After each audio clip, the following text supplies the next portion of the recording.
সুপ্রিয় শিক্ষার্থীরা, আশা করি সবাই ভালো আছো। আজকে আমরা দেখব পদার্থবিজ্ঞানের খুবই গুরুত্বপূর্ণ একটি বিষয়, অদিক রাশি এবং দিক রাশি। চলো শুরু করি। স্কেলার কোয়ান্টিটি বা অদিক রাশি, যে সকল রাশিকে শুধু মান দ্বারা সম্পূর্ণরূপে প্রকাশ করা যায় তাকে বলা হয় অদিক রাশি। তুমি ভাবো তো, একটি স্কেলার বা অদিক রাশির উদাহরণ কি হতে পারে? স্কেলার রাশি। আচ্ছা, আগে বলো তো রাশি কি? রাশি হলো তাই যা কিছু পরিমাপ করা যায়, অথবা পরিমাপযোগ্য সকল কিছুই হলো রাশি। আচ্ছা, এই যে আমার হাতের কলম, এই কলমটার কি কোনো কিছু পরিমাপ করা যায়? একটু চিন্তা করে বলো তো, এই কলমটার কি দৈর্ঘ্য পরিমাপ করা যায়? যায়। তাহলে আমরা বলতে পারি দৈর্ঘ্য একটি রাশি।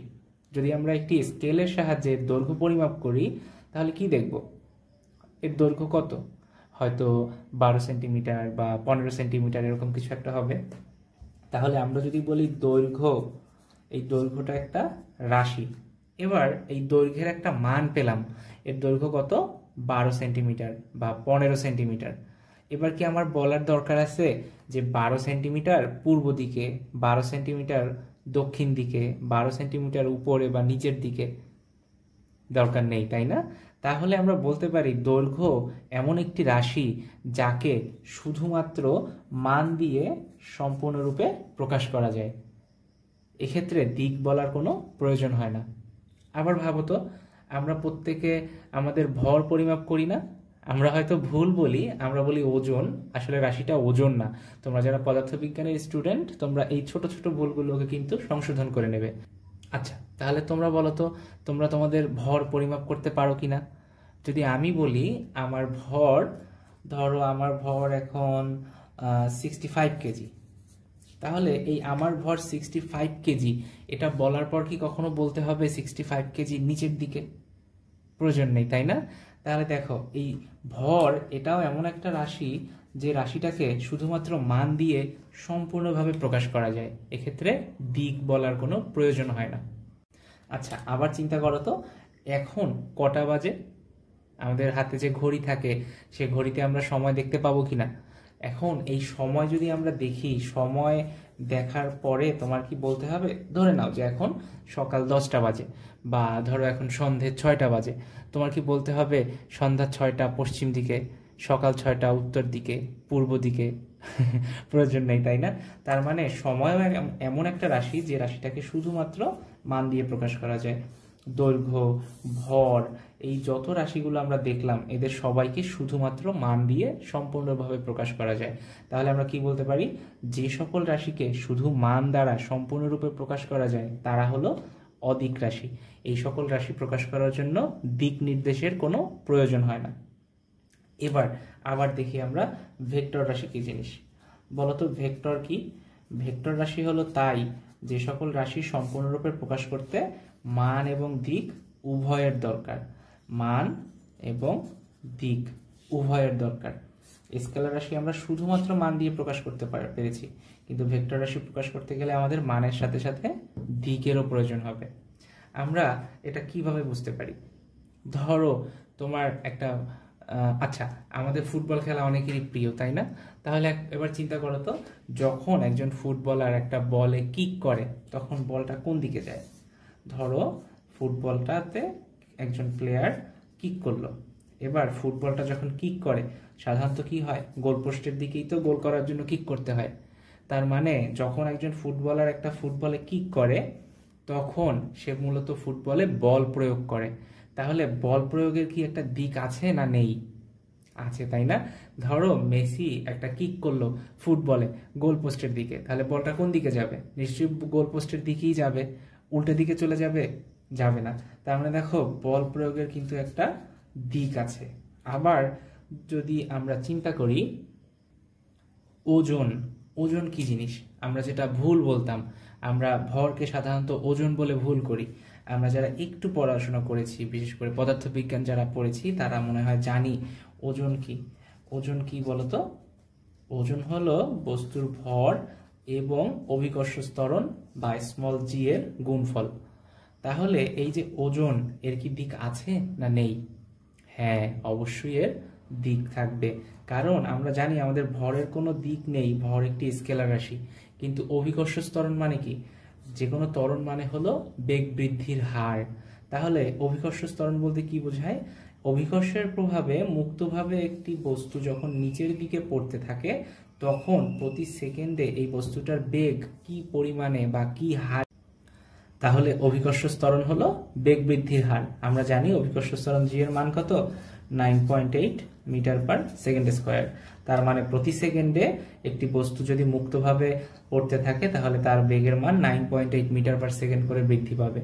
এবার তাহলে বলো তো, এই যে ওজন, যেটা আমরা ভর এবং অভিকর্ষ ত্বরণ গুণ করার পরে পাচ্ছি, অভিকর্ষ ত্বরণের যেহেতু দিক আছে, ত্বরণটা নিচের দিকে কাজ করে বা পৃথিবীর কেন্দ্রর বরাবর ক্রিয়া করে, তাহলে ওজনটা কোন দিকে কাজ করবে? আমরা এমনিও কিন্তু বুঝতে পারি। ধরো মার্কারটা আমি যদি ছেড়ে দেই তাহলে এটা কই যাবে? অবশ্যই নিচের দিকে পড়বে। মার্কার কি উপরে বা ডানে বামে কোনো দিকে যাবে? যাবে না, তাই না? তাহলে আমরা বলতে পারি ওজন এমন একটা রাশি যার দিক আছে। তাহলে যে সকল রাশিকে সম্পূর্ণ প্রকাশ করতে মান এবং দিক উভয়ের প্রয়োজন হয় তারাই হলো ভেক্টর রাশি। এবার আমরা দুইটি রাশির উদাহরণের মাধ্যমে খুব সহজে বুঝে নেব কোনটি স্কেলার এবং কোনটি ভেক্টর। দেখো, আমি দুটো রাশির নাম লিখে রেখেছি, একটা হলো সরণ আর একটি হলো দূরত্ব। তোমরা কিন্তু পদার্থবিজ্ঞান বা বিজ্ঞানের যে কোনো বিষয় যখন পড়বে, বাংলার সাথে সাথে ইংরেজিটাও ভালোভাবে দেখে নেবে। দেখো, দূরত্বের ইংরেজি কি? ডিস্টেন্স। সরণের ইংরেজি ডিসপ্লেসমেন্ট।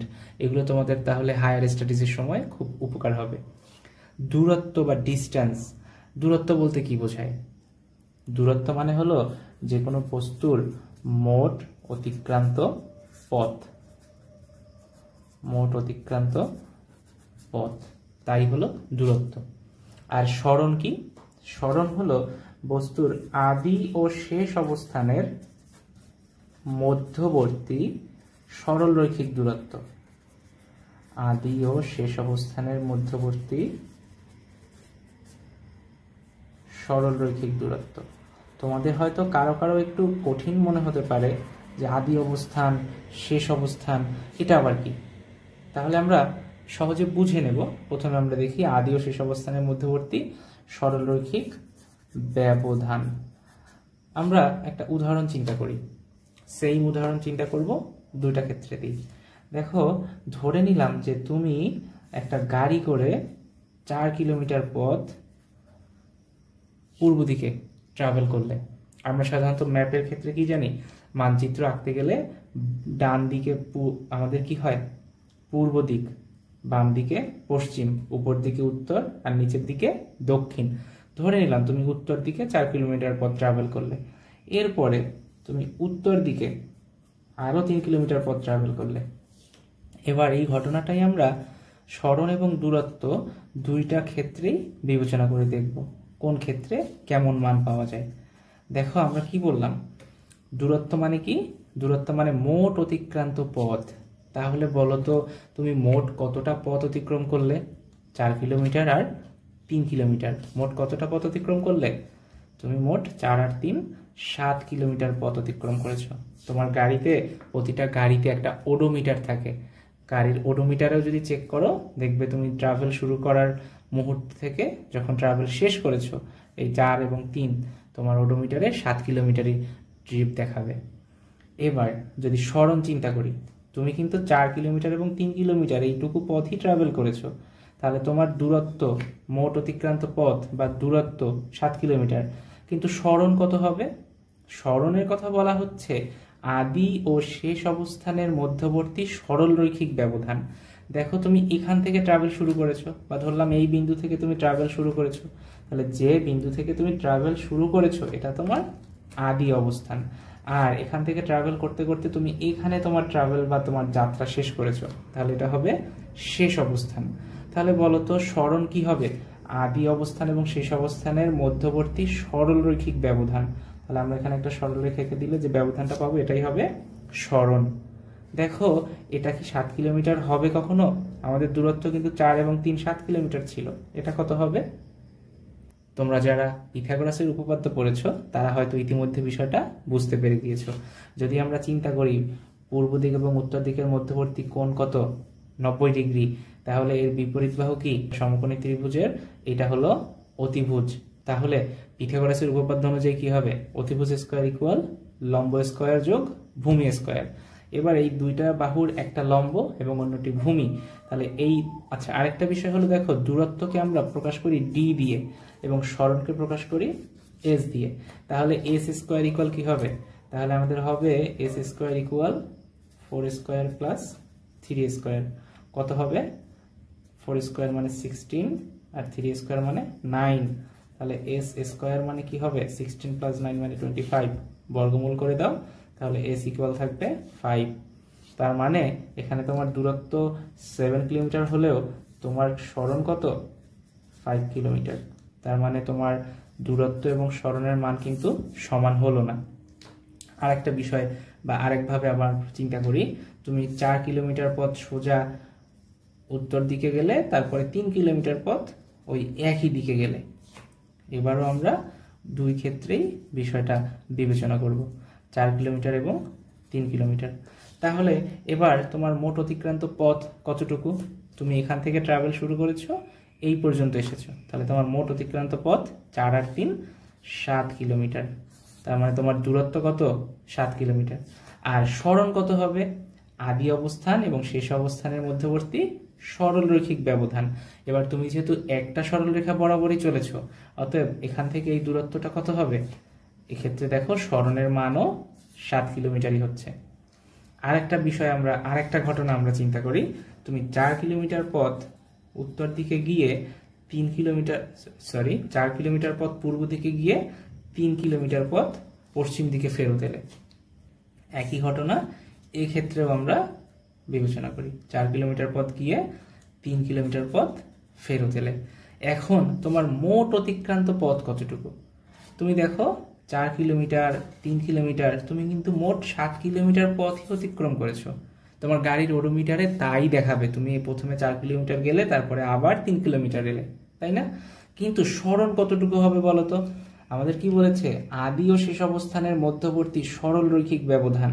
তুমি যে বিন্দু থেকে যাত্রা শুরু করেছো এটা তোমার আদি বিন্দু। তুমি যাত্রা শুরু করে এই গেলে, আবার ফেরত এলে, এইখানে যাত্রা যদি শেষ করো, তাহলে এটা হবে কি? তোমার শেষ অবস্থান। আদি এবং শেষ অবস্থানের মধ্যবর্তী যে ব্যবধান, এটা কত হয় বলতো? 4 থেকে 3 যদি বাদ যায়, আমাদের থাকে 1 কিলোমিটার। তাহলে এবার বলতো, আমাদের দূরত্বের মান সকল ক্ষেত্রে 7 কিলোমিটার ঠিক আছে, এবং সরণের মানটা দেখো, যতবারই দিকের পরিবর্তন হচ্ছে, ভিন্ন ভিন্ন দিকে ট্রাভেল করছো, তোমার সরণের মানটাও কিন্তু বারবার পরিবর্তন হচ্ছে। তাহলে তোমরা নিশ্চয়ই বুঝতে পেরে গিয়েছো কোনটি স্কেলার রাশি এবং কোনটি ভেক্টর রাশি। Very good.